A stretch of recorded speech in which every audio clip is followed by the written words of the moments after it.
அரோகரா.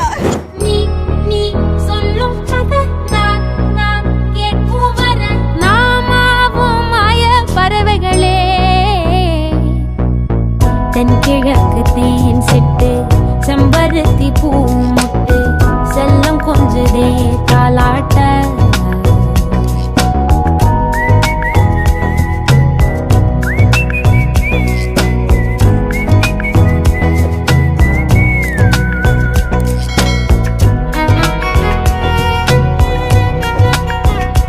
மதுரை அழகர் மலைக்கு வந்த பிரபல நடிகை முருகரை பார்த்த சந்தோஷத்துல துள்ளி குதிக்க ஆரம்பிச்சிருக்காங்க.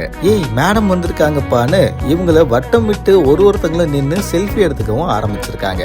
எந்த ஒரு அலட்டலும் இல்லாம ரொம்ப சராசரியா ரொம்ப சிம்பிளா வந்து சாமி தரிசனம் பண்ணியிருக்காங்கப்பா. வெற்றிவேல் முருகனுக்கு அரோகரான்னு அழகர் மலையில இருக்கக்கூடிய பலமுதி சோலை சாமியை போய் முருகரை தரிசனம் பண்ணிட்டு அப்படியே அழகர் மலையில இருக்கக்கூடிய நூபுர கங்கையில தீர்த்தம் தெளிச்சுட்டு அங்க இருக்க அம்மனை வழிபட்டுட்டு அழகர் மலையை ஒரு ரவுண்ட் அடிச்சுட்டு அங்க இருந்து வந்திருக்காங்க பவித்ரா. சின்ன திரை மற்றும் பிக் பாஸ்ல பலம் வந்த பவித்ரா மதுரையில இருக்கக்கூடிய அழகர் மலைக்கு போய் சாமி தரிசனம் பண்ணியிருக்காங்க. சாமியை தரிசனம் பண்ணிட்டு வரும்போது பவித்ரா ஜனனியை பார்த்துட்டு எல்லாரும் ஓடி வந்து மேடம் மேடம் ஒரே ஒரு போட்டோ மேடம் அப்படின்னு நின்று போட்டோ எடுத்துக்க ஆரம்பிச்சிருக்காங்க.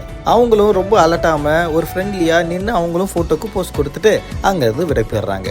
இந்த ஒரு வீடியோவை காளி கேவிகேன்றவர் தன்னுடைய இன்ஸ்டாகிராம் பக்கத்துல பதிவிட்டிருக்காரு. கழுத்துல பூமாலை நெத்தியில குங்குமம்னு ரொம்ப தெய்வீகரமா சாமியை வழிபட்டுட்டு அவங்க வரக்கூடிய இந்த வீடியோ இணையத்துல வேகமாகவும் பரவி. வெற்றிவேல் முருகனுக்கு அரோகரான பலமுதி சோலையில சாமியை பார்த்துட்டு வெளியில வரும்போது ஒரு ஜம்ப் கொடுப்பாங்க பாருங்க, கியூட்டா இருக்குன்னு இணையவாசிகள் கமெண்ட் பண்றாங்க.